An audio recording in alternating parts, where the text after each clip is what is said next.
is up, hotties? Welcome back to another episode of Stay Hot. I'm Blaiden Kirk, joined as always by my two favorite co-hosts of all time, Matthew Sponhour and Theo Ash, here to talk about some NFL football ahead of Week 8. I know we have to talk about the DeAndre Hopkins trade to the Kansas City Chiefs. Big news coming out. And then, in honor of that trade happening, we'll talk about some other trades that we think should happen before the NFL's upcoming trade deadline. But before we get into that, Matt, Theo, how are you guys doing? Theo, you had a blockbuster Stay Hot Locks week. How are you feeling? I'm feeling good. It was handed to me on a silver platter, though, by you. It is true. Some are saying. But I can't help but take what's given to me, and I will happily take the lead. Ernest Jones also got traded, and I've got some opinions about that. Yeah. For Jerome Baker. That's right. Yeah, we'll talk about that too. Matt, how are you doing on this beautiful Wednesday evening? I'm all right. I don't have much to report. Fair enough. Then let's talk about some freaking football. DeAndre Hopkins gets traded to the Kansas City Chiefs. They've had, it feels like all of their receivers go down in some capacity. They made lots of investment in it this offseason. Hollywood Brown, Rashee Rice was really having a great year to start. And now they've got, it feels like just Juju Smith-Schuster and Worthy when they can, but it's looking very bleak. With the addition of Hopkins, how are you guys feeling about this Chiefs receiving core now? I am feeling okay about it. I like this deal for the Chiefs. A fifth-round pick isn't too much to give up for Hopkins. And it doesn't feel like they need much in their receiving core. As bleak as it is with the Rashee Rice injury, it was bleak last year. They're still winning these games without him. So the idea that they would have needed to invest in an expensive player like Davante Adams or maybe Cooper Kupp, sure, it would help them, but it also feels like someone like DeAndre Hopkins can suffice as well to me. Mm-hmm. Yeah, I'm interested to see how much of Hopkins' lack of production this season comes down to just the situation, or whether or not he's regressed to some extent. I'm thinking that maybe he can open up things down the field for him a little bit, of course, and that's like the big thing you're looking to unlock. Just as a guy on the perimeter who can go and win and be somebody you're taking shots to, which it feels like the Chiefs just totally lack right now. So I get it. I like it for a fifth. That's easy money. Maybe if they had been aggressive and gone after Kupp for a third, I would have been like, all right, yeah, that's cool. Although I think having a bunch of wide receiver injuries and then trading for Cooper Kupp would have been an interesting. It's a very good point. Yeah, an interesting way to go about things, and I wonder if that's part of their thought process with it.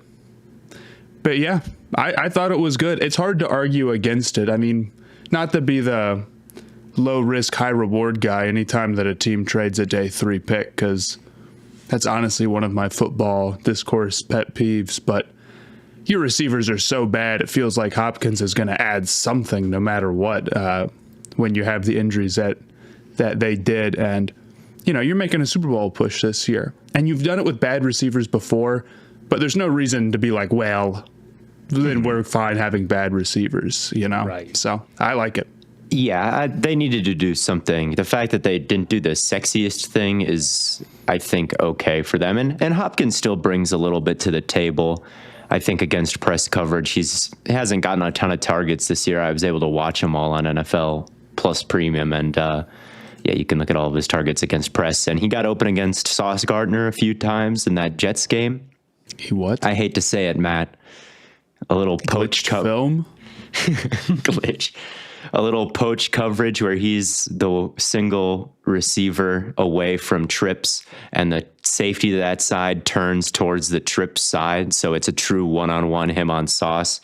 He had a little nice slant route, made a catch out in front of him with his hands. Later in the game in the red zone, he was one-on-one with Sauce again. little blade release. That's when Sauce tries to get hands on, and DeAndre Hopkins kind of twisted his body and his shoulders so that Jam kind of missed him. And then he had a little head fake at the top of the route, went back outside, inside release, head fake inside, break outside. A little bit of separation there, and Will Levis missed him. I posted his 10-step release against the Colts on Twitter where he was hitting the Drewski. He was hitting it looked exactly like the Big X the Plug gif where, the big guy in the Texas jersey, he runs a slant. It's the same route, and he just takes tons of unnecessary steps running a route on air. It really did look exactly like that down to the route. So, I think that he has lost a step. He has 9 yards of yak this year total. He's not really elusive anymore, and he hasn't really brought in any kind of spectacular catch, I feel like, this year. So maybe some of the flexibility is gone, doesn't have maybe the same body control, but he can still box out and he can still run routes, and I'd rather throw him the ball as the isolated receiver opposite of Kelsey than Justin Watson or Sky Moore or Jody Fortson. I'd rather have him be the point in a stack or a bunch over Jody Fortson or something like that. So I think it's an upgrade. I think that he's more solid than spectacular, if even that, but he's more than a straight up negative to me at this point. So yeah, they could use solid. Their offense has remained efficient despite all of the setbacks they've had at receiver, but and I don't know if Cooper Kupp would have fixed this. I do think if they want to win the Super Bowl again, they do need something a little bit more downfield. And something to beat press, which has never really been Kupp's role, I feel like. They've actually been really good against man coverage this year because I feel like Andy Reid is so good at scheming things up off motion or from a bunch or with a screen. So against man, they've actually been good. It's zone that they're struggling with actually a little bit more according to the numbers. And I think that's another thing that DHop can do is just exploit that and have reliable hands over the middle and stuff like that. He's kind of the opposite of what they have right now in terms of he's all catch and no yak. All their other guys are all yak and no catch downfield, I feel like. So he should help out with the fact that they're dead last in air yards right now and first in yak. He'll kind of bring some balance to it, I feel like. What is up, hotties? You know that when it comes to NFL football, Stay Hot has you covered. But who do you turn to when you need to make smart financial decisions? If your answer is our sponsor, NerdWallet, then you're absolutely right. And if it's not, then allow me to change your mind. Because not only have they spent thousands of hours researching and reviewing over 1,300 financial products, but they have the tools you need to make smarter financial decisions. Looking for a credit card? Go beyond the basic comparisons. Filter for features that matter to you and read in-depth reviews. Ready to choose a high-yield savings account? Get access to exclusive deals and compare rates, bonuses, and more. House hunting? View today's top mortgage rates for your new home sweet home. So while Stay Hot is your go-to resource for NFL football, make the Nerds your go-to resource for smart financial decisions. Head to nerdwallet.com/learn more. NerdWallet.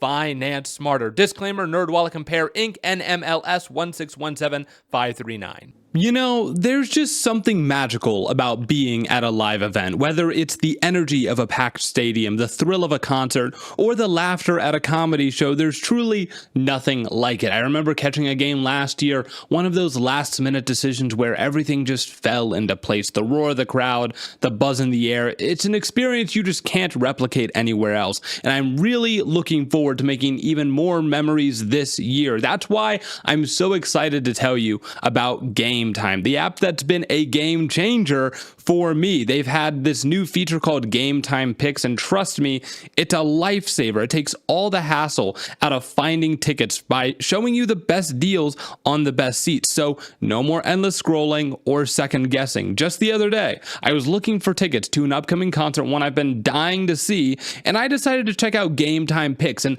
let me tell you, the deals they had were unreal. I found a super deal that was just too good to pass up, and within minutes, I had my seat seats locked in. The app even let me preview the view from my seats before I bought them, so I knew exactly what to expect. But what really impressed me was with how easy the whole process was. The app is super intuitive, and with features like all-in pricing, there were no surprise fees at checkout. What you see is what you get. Plus, with their lowest price guarantee, I knew I was getting the best possible deal. And if anything happened, like the event got canceled, they got you covered with their flexible customer service policy. So if you're anything like me and you want to take the guesswork out of buying tickets, you've got to check out Game Time. So download the Game Time app, create an account, and use the code BLAIDENK for $20 off your first purchase. That's, of course, BLAIDENK for $20 off. Download Game Time today. Last minute tickets, lowest price guaranteed. It's a positive move. So we'll see what this new and improved Chiefs offense looks like. Theo, you wanted to talk about the Seahawks. Our Seattle Seahawks made a trade for a linebacker. Let's go, man. What are your thoughts? I mean, I haven't watched a ton of Ernest Jones on the Titans this year, but I always liked him on the Rams. I thought that he was good coming downhill and cleaning things up in the backfield. He had a ton of tackles last season, I feel like. And this year, I've watched his play action tape. I have not watched any other. I just watched all his play action zone coverages. Okay. And they've blitzed him a lot, and he's kind of been chasing after running backs. But there were a few like zone drops and off play action that I feel like I have not seen from the Seahawks linebackers this year. I mean, the bar is the floor with them. We talked about it before last week when we were talking about Brock Purdy and the 49ers. It's just a nightmare matchup right now. Anybody who can run downhill and play action off of it just kills the Seahawks right now because of their linebackers. I do think that Ernest Jones is an upgrade and a really badly needed one. He's not a perfect answer, but I think it was a good move for them to make. I don't know what the downside is for them. Yeah, I remember we talked early on before the season, and then when we talked about them during the season. We keep questioning why they got rid of Jordan Brooks. It felt like he was the one positive in the middle of the field for them. So yeah, to get any sort of life in that group is I think a positive. They gave up Jerome Baker, and it feels like the Titans are just moving off all of their good players at this point.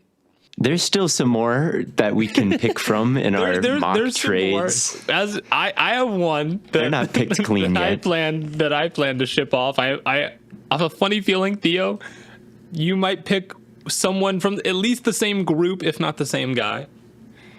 We'll see. Maybe to the same team too, because I may have insinuated that I like this trade in one of our previous episodes. Okay, then I don't think we're doing the same thing. I don't think we're doing the same thing. You don't think you've got a trade that I'll like?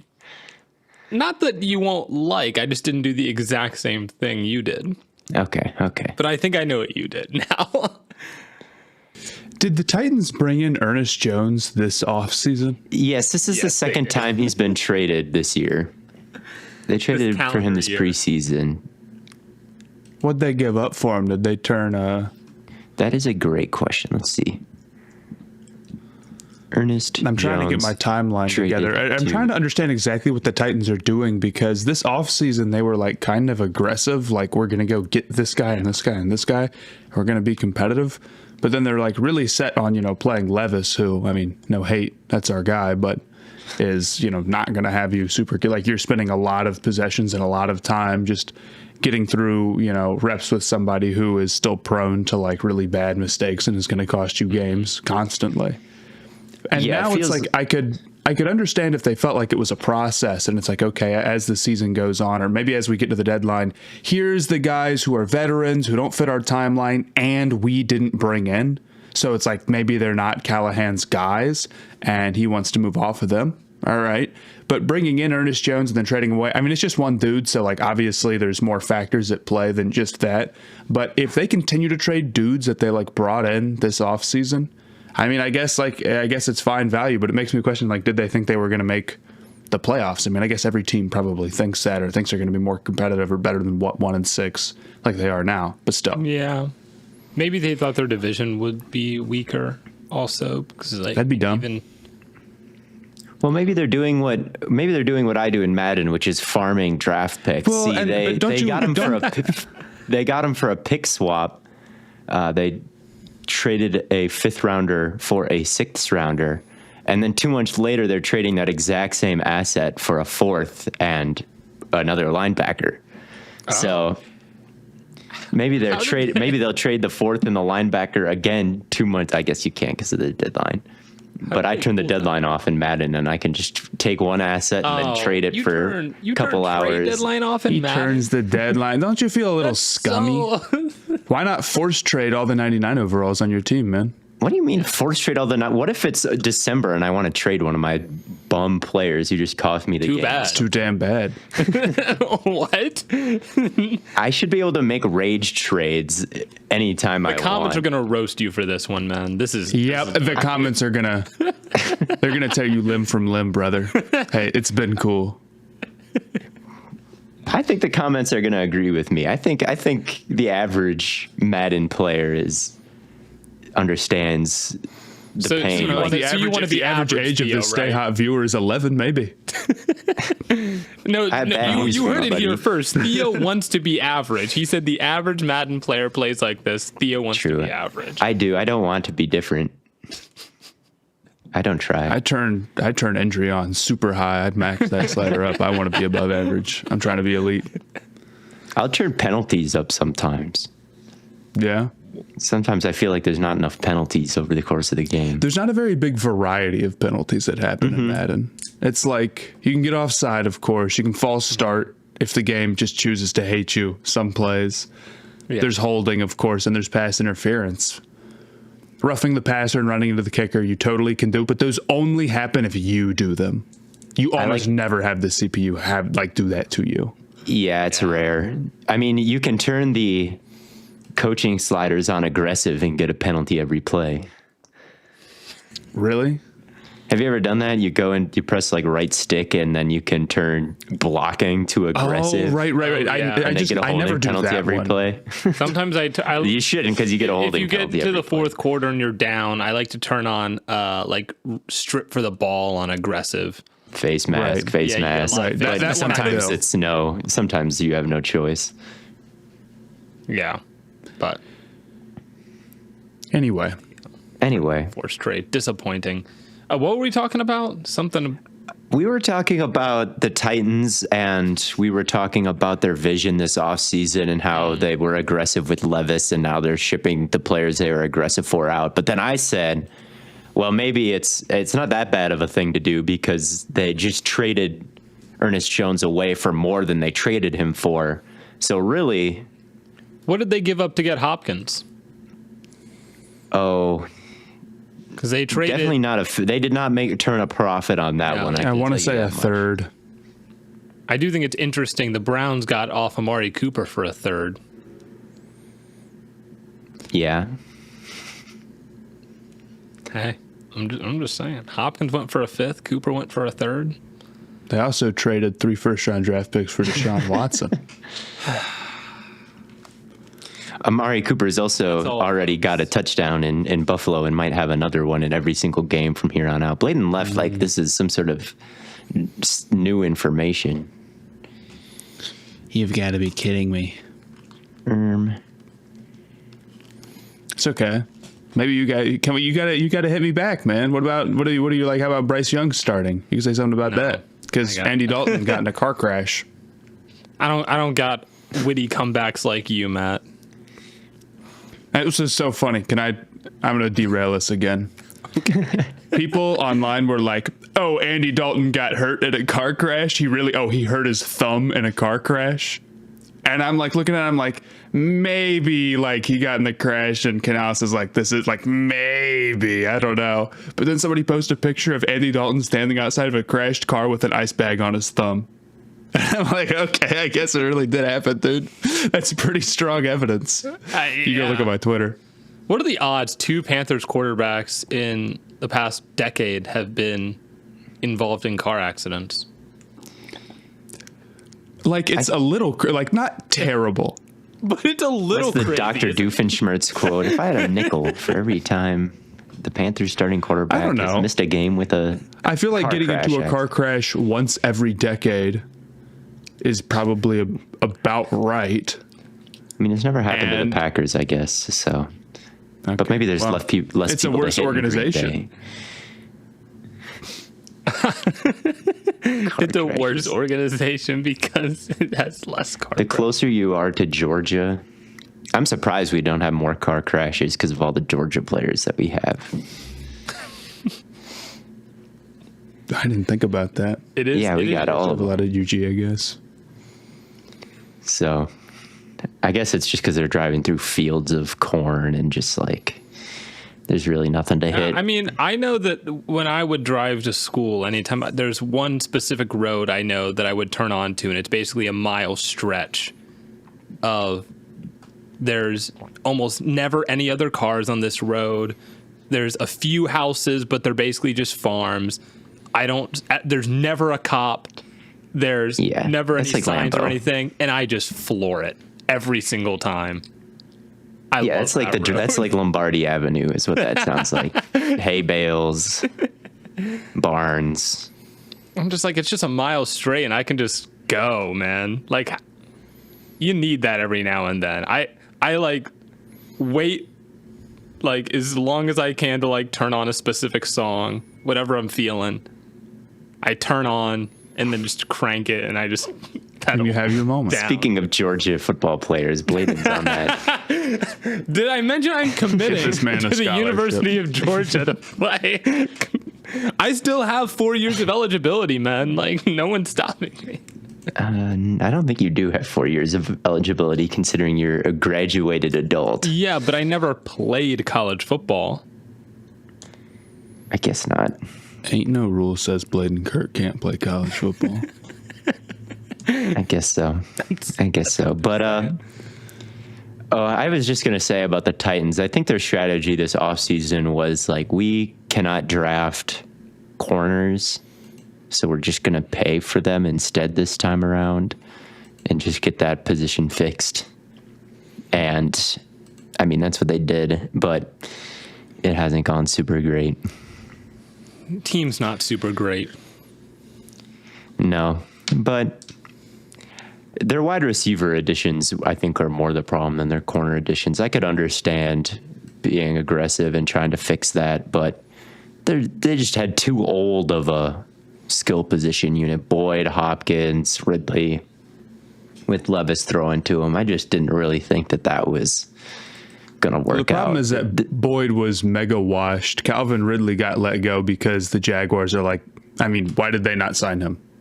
Right, because he's not that And then guy. they drafted a receiver. And then Hopkins, I mean, is, you know, he had like 1,000 yards last year. So that one I won't give anybody hate for. It's a fine move. It's just like too many. When you have an Too entirely much. bought cornerback room and wide receiver room, like, it's tough. Right. Like you can't pick a receiver. Yeah, you're the one team that picked a bust receiver. Well, we liked their receiver though, so we can't Burks. even Burks. Yeah. Yeah, no, I mean, yeah, they couldn't pick receivers. He's couldn't had an pick corners. unfortunate Yeah, I mean, go of it. the problem with the Titans is just they just miss on all their draft picks. You know, Pretty much. Yep. You try to replace it with spending and you don't have a quarterback. Who knows? So they're not in a great situation, but I've got another trade that they should make, though. I wanna do get too. into our so hypothetical So trades. we'll take apart their entire team. Theo, who are you going to start with? Harold Landry to the knew Lions. Harold Landry to the Lions to me is so ideal. I'm not even concerned about the pass rush aspect of the Lions and their edge rushing unit. You're not going to get Aiden Hutchinson level like sack production or pressure production from anybody. I'm more concerned they get into the playoffs against a team like the Packers or the Vikings again with Darisaw and O'Neal, and teams are just like running wide zone against them and blowing open the C gap every play and just running. And you're like, these edge rushers are just totally getting controlled by these tackles and softening up that edge. Like, to have such negatives in the run game there, because when teams drop back to pass against them, like there is still some interior juice in terms of pass rush. Like I think they can kind of survive off that if like the run defense is still playing at a really high level. But right now I think with the edge play that they have, neither is really possible. And I think Harold Landry would at least make the edge of the box like set, you know. He's been a really good run defender for the Titans so far. I think top 15 or top 10 in PFF grade against the run. I know PFF isn't great, but I think that matches the eye test. Like long arms, strong, doesn't have the craziest bag of moves or like I feel like a ton of bend at this point in his career, but he can hold up at the point of attack and offer you, I think, enough pass rushing juice that you considered it like, okay, with, you know, the interior, it's fine. I guess we can survive it with some blitzes, but he's my fit for the Lions. Obviously, they could go after a Myles Garrett or a Max Crosby I don't think that's realistic. The odds that it ends up happening is so low. Yeah, I totally agree.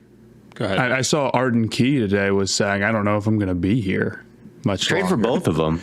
Yeah, trade for both of them. I also think we talked about Zadarius Smith a little bit on a previous episode. I think that's a guy that you could go and get who can be at least replacement level, which they desperately need. You know, part of winning a championship is luck. Aiden Hutchinson getting hurt like this when he is having a ridiculous season is a terrible break. But the NFC is weak and winnable, and it would be a shame to lose it because you weren't willing to pay up a couple of, you know, day 3 picks to give yourself a chance and to not have just like an obvious weakness that every team is going to attack and somebody is going to beat. Like, what if you go up against like, you know, Eagles, Packers, 49ers, like one of those teams is going to get the ball going on you in the run. It's like, what's your game plan then? Totally. And I will say this, like, I do think a big time trade for an edge rusher isn't completely off the table. Specifically for Garrett, like, I don't think it's the craziest thing I've ever heard. Not to trigger Blaiden, but I mean, there's so much money is tied to Amari Cooper and dead money now. Deshaun Watson, obviously going forward, they have one win. Like they are facing a rebuild. They are facing the reality. Exactly. Like, we'll have to get young. We'll have to get cheap. We'll have to, you know, shed some of these contracts probably. It was more likely to be Zadarius. That trade wouldn't surprise me at all. But like, man, if you could get some firsts for Garrett, and if you're the Lions, that they're in a pretty good cap situation, all things considered, even though they paid Goff. Looking at the next 2 years, mega like aggressive. Who cares? Like you can restructure out the and that's probably their game plan anyway. Plus for Myles Garrett, it's totally worth it. You know. Yeah. And again, your window is so small. It's like even if you're not thinking, you know, the 5th year in the future here, it's like that's kind of just the reality of how it works in the NFL. If I was the Browns, I would be thinking about moving Garrett, and if I was Garrett, I'd be thinking about being moved a lot. Blaiden, at what point would you be like, I'm, you know, all right, that's a pretty good offer. You know, are we? To me, no way, no how. Garrett is the new Joe Thomas. And when Joe Thomas got offered multiple times to be traded, the Browns came to Joe Thomas and offered to trade him to a team like the Patriots. And he said that he would rather stay in Cleveland and build a championship and never win than go and ride the coattails of a champion. Why? And I hope Garrett feels the same way. That's all I'll say. I mean, that is a direct quote from Joe Thomas. I've used it in multiple hype videos. But he wouldn't have been riding the coattails because he would have been a really good player on those teams. Yeah, but like he didn't. He was like, if I'm gonna win, I'm gonna win here. He wanted to win where he was drafted because they drafted him to help the team win. So he didn't want to like. Fair enough. Just like go to a he was extremely loyal, and Garrett has been saying the same things. Like there's been absolutely no inkling that he wants a trade. It seems like he'd rather stay in Cleveland. So shout out Cleveland for creating that type of environment for Joe Thomas and Myles Garrett, I guess. I don't know if it's the environment or just the guys, but yeah, that's fair. because if it was the environment, then Cooper would still be here. And a mid-season Garrett trade would be so intense and unreal. I think you're safe, Blaiden, but I'd call and just see. I would have a breakdown. It would be the biggest midseason NFL trade ever, no? It'd have to be. I mean, what Garrett, could possibly be? Garrett's a Hall of Famer in the prime of his career going to a Super Bowl contender. I can't remember. It'd have to be like a Hall of Fame quarterback or nothing. I mean, there's probably nothing that could match it. Like, what could even happen? I remember Minkah Fitzpatrick was an in-season trade. He was that's pretty big. That's a pretty big one, but it's definitely not as big as Garrett. Yeah, biggest mid-season trades. McCaffrey, did he go mid-season? Yes. Ooh. But McCaffrey didn't even get a first-round pick. You do have to take into account the fact that Garrett is an edge rusher, and that is, I'm not a total positional value guy, but, Garrett would return a lot of assets. Mm-hmm. Yeah, probably like a first and a third. But McCaffrey and Jalen Ramsey was an in-season trade. So it is possible for these huge all-pro franchise cornerstones to move in the middle of the season. Minkah Fitzpatrick, Garrett would be the biggest one I could ever remember. He's bigger name than even all of these guys, but it is not unheard of that some really big names get moved. I would unhear it very fast. But back to the Titans. I'm sending, if he gets traded, but showing up in a cheesehead in a Jordan Love jersey. No, I've said before, if I were to switch teams, I would probably become an Eagles fan. He's showing up in a Jalen Hurts, not even a jersey. Jalen Hurts. I mean, it's either them or maybe the Raiders. But I like them a little less now that they're in Vegas. I think that makes them less cool. I don't know if that's offensive to any Raiders fans. I kind of agree. They're not the same. It's not quite the same. They're still, don't get me wrong, they're still the Raiders. Don't get me wrong. They're still the Raiders, but like there was some passion with the fact that they were in Oakland. Now they're in Vegas. It's like they've gone corporate and they don't play just on go a corporate. baseball diamond anymore. Yeah, they have undeniably to some extent gone corporate. Absolutely. Yeah, before they were playing in like a flooded stadium. There'd be like a tree stump on the 30-yard line. Yep. But back to the Titans. Another team or another trade that they trade. Jeffery Simmons. Okay. To the Dallas Cowboys. We're gonna fix this damn defense ASAP. Like we'll get everyone healthy, right? That's part of it because they're dealing with a lot of injuries. But the main problem with them, they can't stop the run, and their linebackers are bad, sure, but their defensive line on the interior isn't really helping. It's a disaster. I mean, it's disastrously bad, and that's easily the weakest part of their defense is their interior defensive line. Simmons, they've tried to draft to fix it. They just can't. They haven't been able to hit on that. So let's just bring in Jeffery Simmons. Haven't. Yeah, I think that's something you could buy. I think that totally makes sense. I do have some question as to whether or not the Cowboys are willing to make a blockbuster move in general, or whether or not they feel like they're sort of capped out. I mean, I think is that not fair? No, I think that's very fair. Jerry Jones is not just what their strategy and what they're thinking going forward is tough to know. But outside of that, I would be totally down for them to get some interior. I've seen a lot of people consider them to be sellers right now. But as long as you have Dak and CD, I think you should be buying. They've been buying for so long. Yeah, there's a few guys that they could sell that's like you're not really in seller mode because they're just like you're basically just saying like we don't think this guy is good. All right. Brandon Cooks and a third for Jeffery Simmons. Who says no? The Titans. What do you want, a second? Yes. Okay, Brandon Cooks in a second. You can keep Brandon Cooks, bro. So just a third, and I can keep Brandon Cooks. No.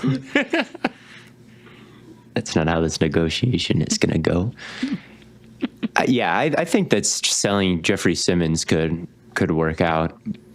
He did have Tommy John surgery on his elbow, and he has been kind of banged up the last 2 years. So I wonder if that scares anybody off from giving up major assets for him.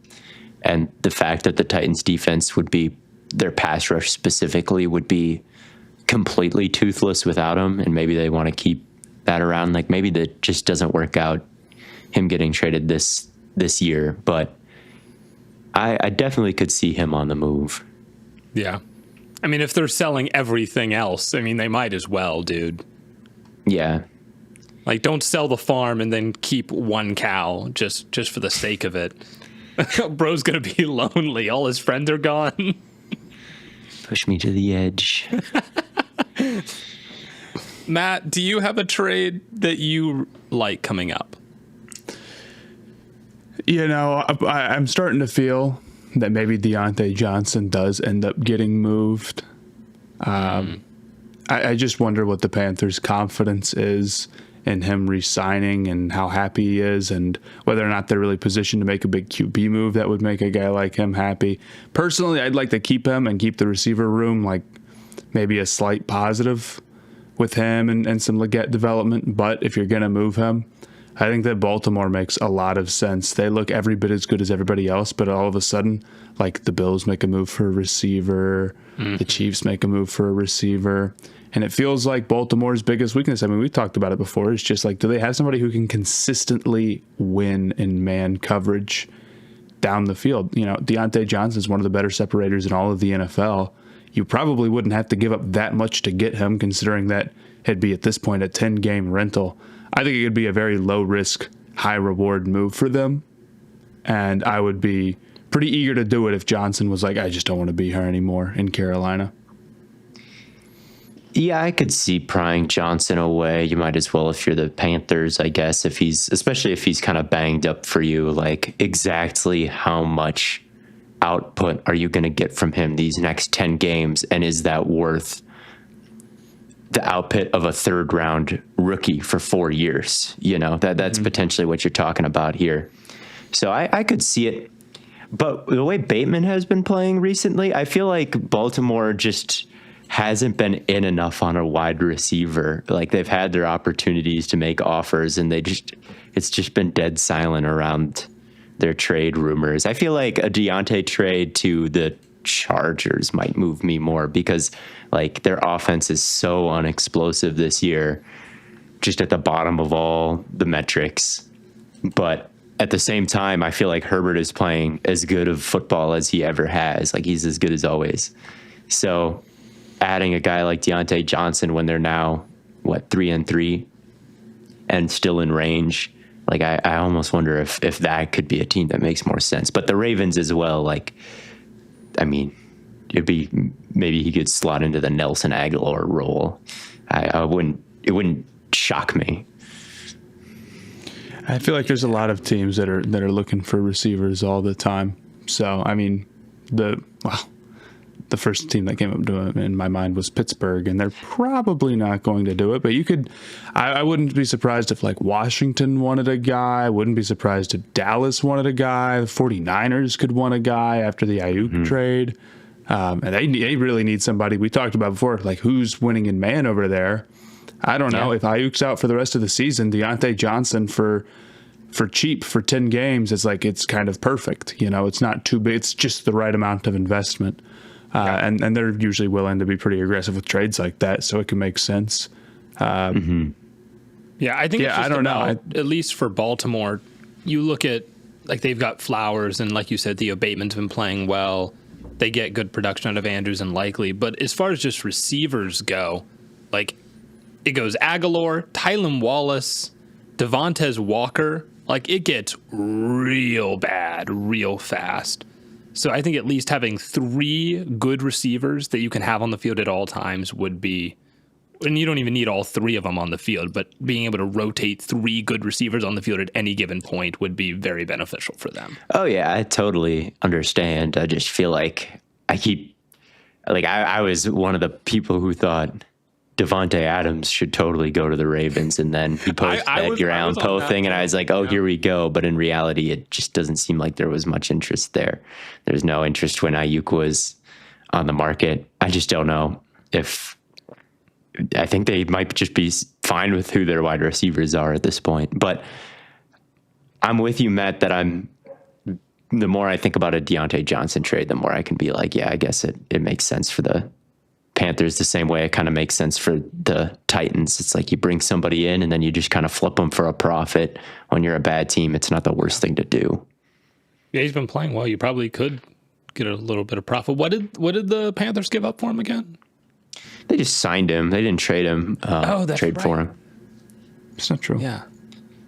So or did they trade for him? Diontae Jackson. Oh, I didn't know that was a 1-for-1 move or anything. Was it not? Maybe I'm crazy. Wait, they did trade for him, didn't they? Oh man. Oh, I have no idea. I don't know now. I think they did. I think it was like Jackson and like a 5th, and like it was like some nonsense like that. Yeah, you're right. Oh well. And now I believe Jackson's been getting incredibly lucky all season. Go figure. So I think he got hurt in their last game against the Steelers or against the Jets. I do think the Steelers would be a great location for Diontae Johnson, honestly. I was watching them earlier today, and I was like, man, they've got George Pickens, obviously, but he's not really their separator on the backside. That's kind of Van Jefferson over there, and then they use Pickens in a lot of combination routes with Pat Freiermuth or Calvin Austin or something like that, and then it's your one-on-one guy on the other side is like it was Diontae Johnson, and that was a lot better than when it was Van Jefferson or when it is Van Jefferson. So it's like, could you just undo that trade? Jackson back to Carolina, Johnson to Control Z. Yeah, just undo it. I'll be interested to see if the Steelers end up making a move. I mean, they're in such a good position with their record. Like, it looks like they're going to be in the playoffs again. And how do you make it so you're not just an easy first-round exit this time? It really does feel like a wide receiver trade is the easiest way to do that. Cooper Kupp isn't your backside one-on-one winner, but they need 2 receivers, right? I talk about using Pickens in combination routes. He can be that front guy beating press in a stacker bunch and winning down the field. And then could you maybe like have Cooper Kupp right behind him working a choice route, something like that? You still have Van Jefferson on the other side, obviously not ideal, but right now you got him and like Brandon Johnson or Calvin Austin or someone out there. Calvin Austin, I kind of get keeping out there though, because he is so fast, but like Cooper Kupp would certainly be better. I don't know. I mean, I've seen a lot. Wilson just wants to throw that thing down the sideline. Cooper Kupp, you're not seeing the ball, buddy. Go get another like 6'5" dude or whatever and Mike call Williams. Well, let's go get Mike. Go get like Mike balls. Williams. Like, Let's think about who their receivers were when he was in Seattle. It was what Doug Baldwin and Tyler Lockett were kind of the big 2. I mean, they've got this Doug ain't Baldwin. Seattle. They need Tyler Lockett. So who's going to be their new Tyler Lockett? Wait, who's their Doug Baldwin? Pickens. I don't think they could. It's close. It's close enough. Let me get my bid off, man. I feel like they have like their DK and they need their Lockett or something, but Yeah, but it's not really a. In Russ's prime, it was Baldwin. So Yeah, but he's like a 5'10", like route runner. Out of prime, Pickens Russ is like a different player, though. Fundamentally, that's true. they need 4 guys who are all 6'5" and just want jump balls. I can They've see got it. Pickens, Play matchups. Freiermuth. I feel like they need someone though, because it's like what's preventing them from just rolling all their coverage to Pickens all year, and he's not going to win as many jump balls as he did against the Jets. So having someone like Kupp underneath would be nice, but I think there's a better spot for Kupp. Okay. Where would that be, Theo? That would be Tampa Bay as the Godwin replacement. I think about Chris Godwin. He has not caught hardly anything more than 10 yards downfield this year. Like, he's much more of a threat in motion, catching the ball in the flat, getting yak, finding the soft spot in zone, and then Evans is their deep threat. I feel like Cooper Kupp could slide into the Godwin role so nice. Like, Liam Cohen is doing a great job using motion to get guys free, using motion to make them more effective blockers, like just generating a bunch of easy touches. I feel like Cooper Kupp, you don't want him to be the Steelers' backside one-on-one guy. You would rather put him in a scheme like the Tampa Bay Buccaneers and generate easy offense with him for Baker Mayfield. If they're still right in the thick of things with their record in the NFC South. But I feel like with Chris Godwin on IR, and is it season ending? When I first saw his foot, it looked like he was Gordon Hayward or something. So I assume he's out for the season. I honestly didn't see a lot of news about it. Ending. Okay. Yeah, his ankle was pointed the wrong way. I figured that it was. So the fact that he's out for the year doesn't make me feel very good about the Bucks the rest of the way. If Kupp is open to be traded, I'd be like, well, why not? Like, makes the team better. It makes you win games. They're kind of in this weird spot where it's awkward for them to rebuild right now. They're kind of more contenders than rebuilders. So that's where I kind of thought Kupp made sense. Well, let me ask you this. You're the Rams. You trade Cooper Kupp because, you got to accept the reality of what the team is. What's the Stafford situation like? I think just that keeping him around until the wheels fall off? Or you banking on him maybe being like a 40-year-old type of guy? And I mean, they've got a lot of good receivers. I feel like you've got Puka and Whittington and Tutu Atwell. Like, it's not over for Stafford once Puka comes back. Kupp has just been so banged up and their record is bad. I get shipping them off to a better team and just enjoying the draft pick, and your wide receiver room still has guys who can fill that role.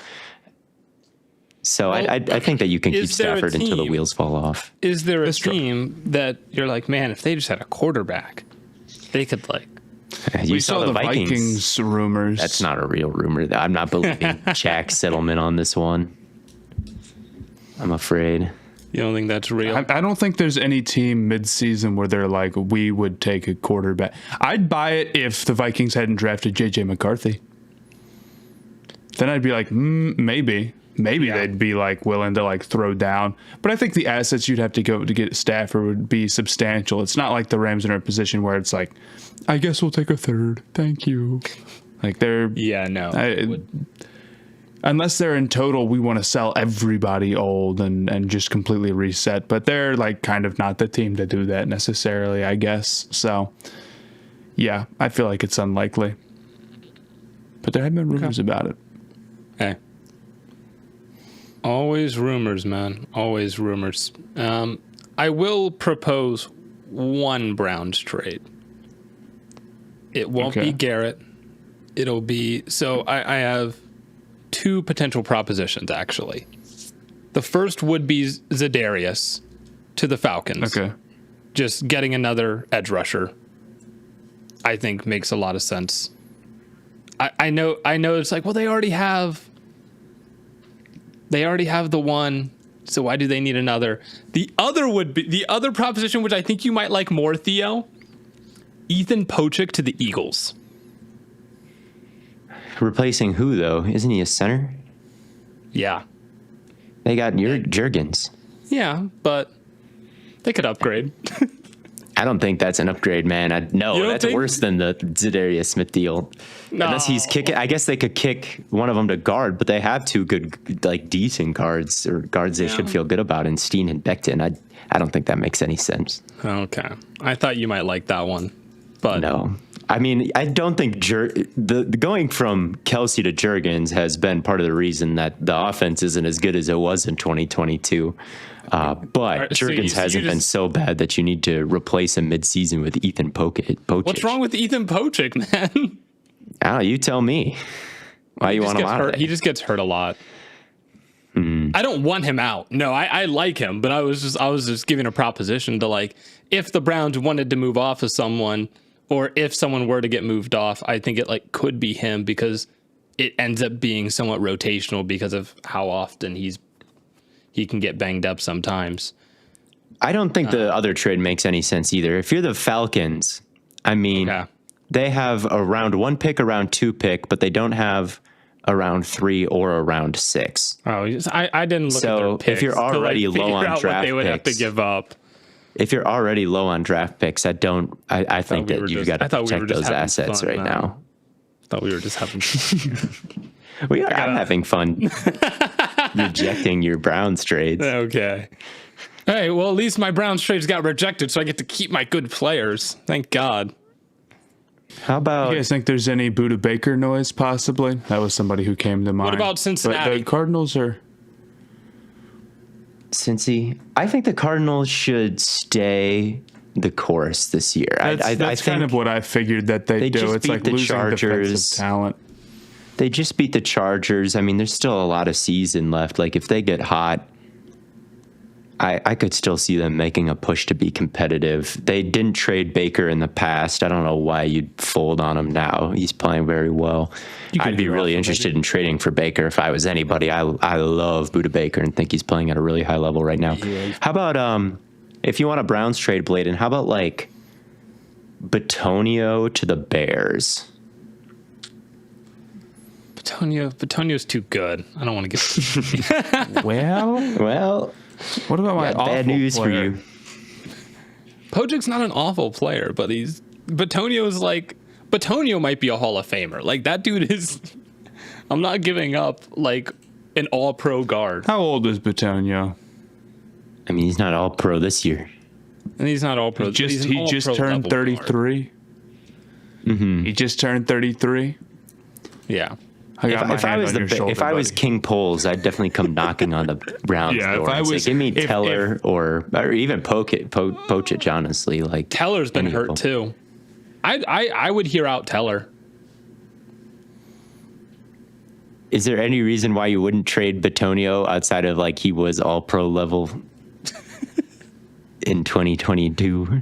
Like, I feel like this, if he's the most valuable asset, then maybe you'd want to sell him. He is definitely the most valuable asset on the Browns offensive. He is the most valuable asset on the Browns offense right now, probably, because he's the There's no other good players. Well, Njoku's probably the most valuable. What are you selling Njoku for, man? Where do you want him to, and for how much? Well, I want 7th Panthers, but where should he go? I don't know. I've seen a lot of Broncos fans want a tight end. I could see them trying to add a weapon. Rookie quarterback. Njoku to the Broncos. Next has been struggling. I'm going through the Nick's an easy button. I keep seeing Viking fans wanting to trade for like Dexter Lawrence or something like that. Have you seen all the Vikings? I don't know how we haven't talked about that. Well, because it's not like real, I would say. And I'm going through the Vikings. We're at that point in the episode. Well, I'm just scrolling through everybody's. So we're good. I'm scrolling through everybody's 2025 draft picks. The Vikings have a first, a fifth, and a fifth. So good luck to them making any kind of major trade this deadline. Who could you trade for with just like? But let's get to the locks. Let's do it.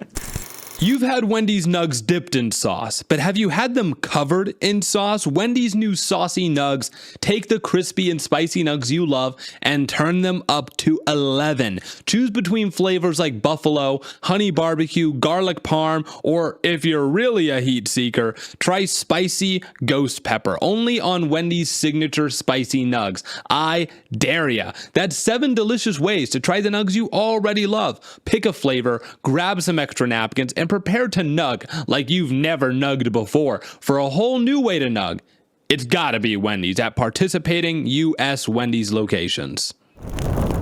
All right. Well, recapping last week's locks, like we said at the beginning of the episode, Theo, You had a blockbuster week. You're welcome. You locked the Bills, Rams, and Jaguars. The Jaguars was a challenge to my lock. Because you locked the Patriots, dude. Like, why would you do that? I put my trust in Drake May. And he succeeded, and he rewarded your trust. He but sadly, played there is very the rest well. of the. But you the can't. But rest of that's the that's Patriots that's to the reason. contend But with. you didn't lock Drake May having 200 yards. You didn't lock the Drake May over. Can I lock that? Is that an option? No. No. But yeah, so Theo had 4 points going into last week, locked 3 teams, one of which was a challenge. He now has 8, which gives him the lead. I locked the Commanders and the Patriots. The Commanders won, the Patriots did not. I stay at 5. Matt, you had 3 points. You locked the Bengals and the Ravens. Both of those teams won. You're at 5. So, Go. Theo, would you like to go first or would you like the turn? I will go first because I see the Lions versus the Titans, and I think I would like to lock that. Fair. Harold Landry's debut is all I'll say for his new team. There you go. We'll see. I don't really think the Titans haven't been playing the worst football here recently. They've got Pollard going, but they did end up getting beat pretty badly by the Bills. So They're 1-5, man. they're 1-5 Against like the best team in the NFC, probably. Yeah, you're right. I don't even know why I'm still talking about this. Yeah, I'm just locking the Lions. Good pick. Good pick. Matt, you get the second pick. Or Do I? I guess you could take the turn if you wanted it. I'm taking the turn. Okay. Then I will take the Ravens over the Browns. I'm going to this game. I expect it to be a disaster, and I expect to leave in time to get back to play my flag football game at 6. So, They're at the Browns, you said, right? yes. Okay. That's right. Sophia bought you tickets to that. Yes, she did. She asked me which game. I said that Yeah, one. she'll be coming up to Columbus on You sold. Friday. We're going. It was to dinner that or Friday like night. I said he's gonna want to see Lamar.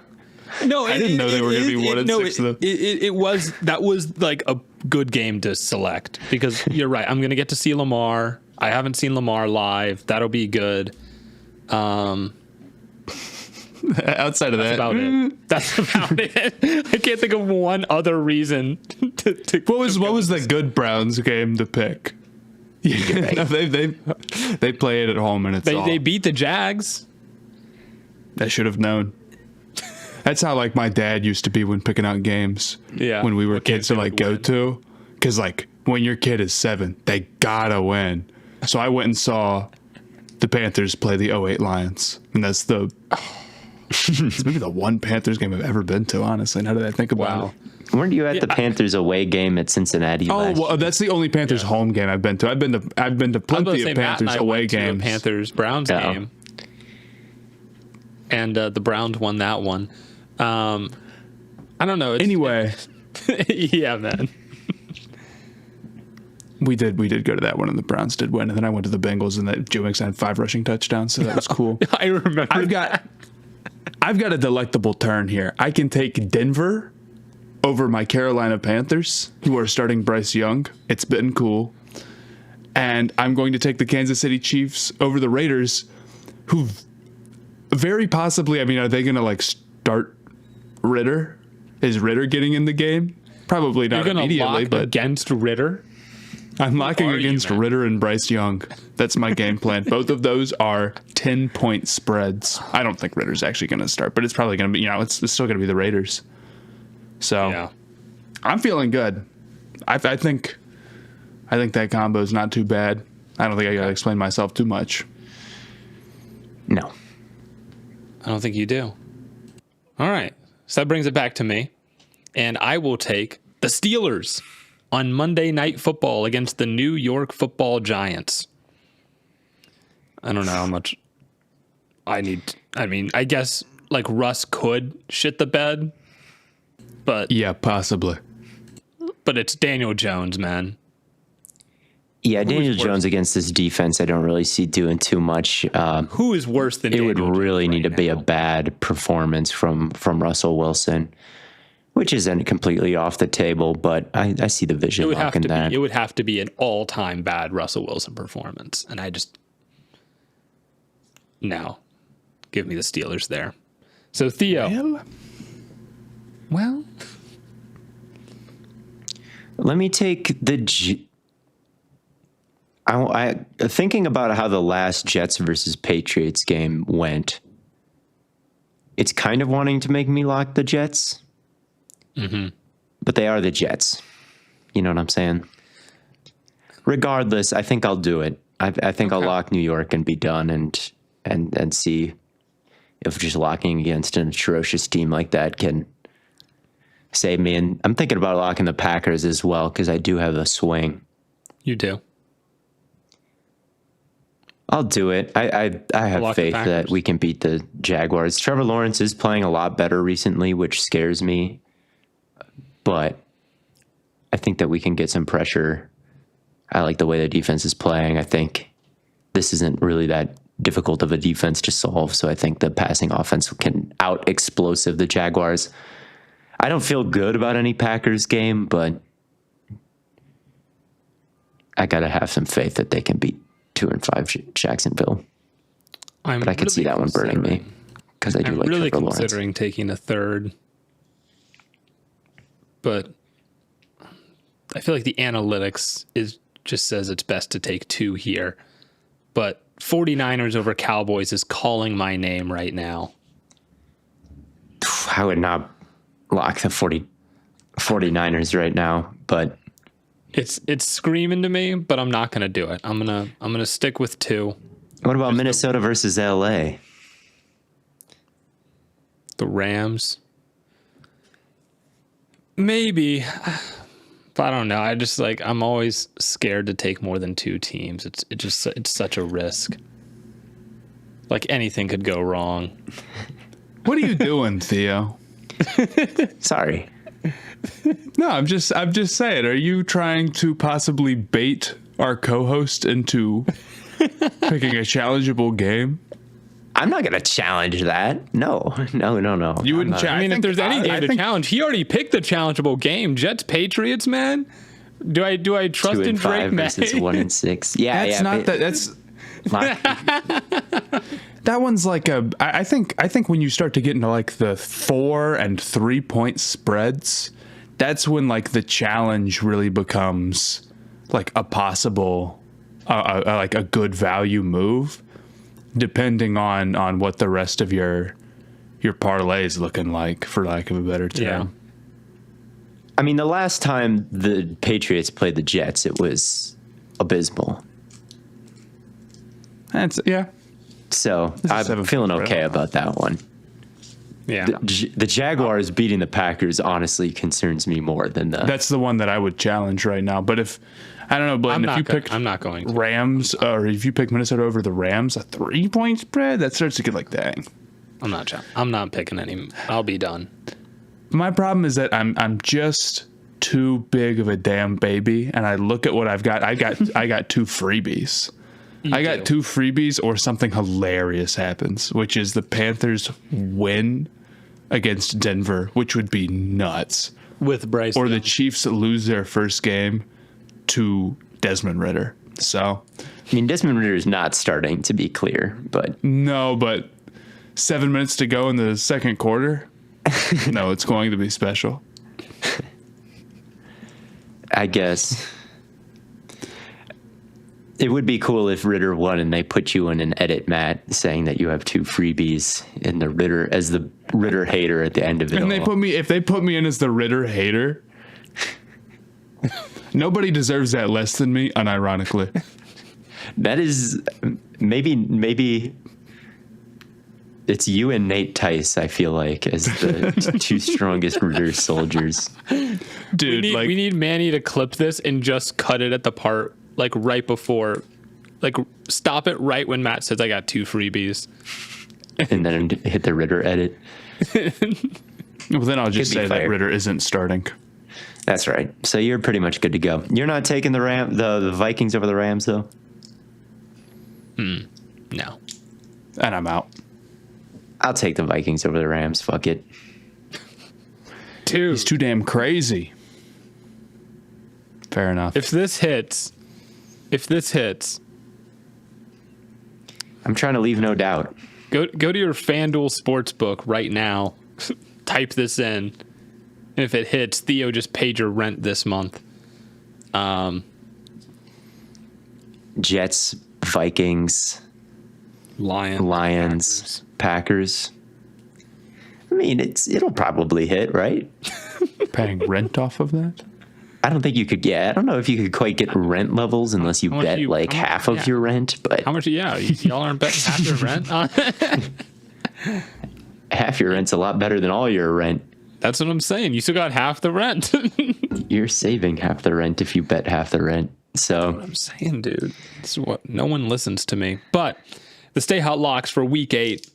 I have 5 points, taking the Ravens and the Steelers. Theo has 8 points, taking the Lions, Jets, Packers, and Vikings. Matt has 5 points, taking the Broncos and the Chiefs. We're throwing a little short of the sticks here, Matt, but with Theo taking 4, I think we'll be okay. It's a long Stay season. Hot locks. yeah, Yeah, it is. But I'm locking the Suns over the Clippers tonight. we adding that. I'm adding on a fifth. Is tonight opening? Yesterday was opening night. We had you missed LeBron and Bronny taking the court together. You didn't have tears. Oh, in that your was eyes. last night. That was last night. How did it for go? 3 minutes. It was great. Bronny had 12. Wow, that's not bad. No, it's not. Did he actually have 12? No, he played 3 minutes and took one shot. I was about to say. I was like, I don't remember. Bro just him lied to having my 12 face, points like- in 3 minutes. I was going to say 15. I didn't think I could get away with it. yeah, 15 in 3 minutes. I was about to. Well, I was hoping to also lie about the amount of time he played. He 3 played minutes, 12 30. points. I'm And like, damn, is he like that? Anthony Davis may have had 15 points in 3 minutes last night. That was a good watch. He was freaky. Nice. Pause. Well, that does it. So is Jackson Hayes. He was freaky as well. Shout out Jackson Hayes, his sister, UC legend. Okay. All right. Hey. I'll have to watch the she film, but I currently feel like goes if there or she Jackson went there? Haynes and Anthony Davis both go crazy on your defense, that probably means your post defense is bad for the Timberwolves. That's my quick analysis. Julius Randle, and then I think about Julius Randle and I say they lost the cat trade. Quick little 30-second evaluation. There you go. Banger. Get off a banger. Even though video. I think I missed the second and third quarters of that game because I was Doesn't doing matter. something. But I watched the first and fourth. Those are the only important quarters. That's right. Know how they How you start, start, know how they you finish. You can take off the second and third. Yep, that's it. Well, that does it for another episode of Stay Hot. Thank you all so much for tuning in. We've got lots of stuff coming your way. We'll, of course, be back to recap Week 8 of the NFL season. I'll be at Browns-Ravens, crying my eyes out. Maybe I'll get back in time to play my flag football game, and I can talk about that instead. But until then, thank you all so much for tuning in. And as always, we will catch you on the flippity flop.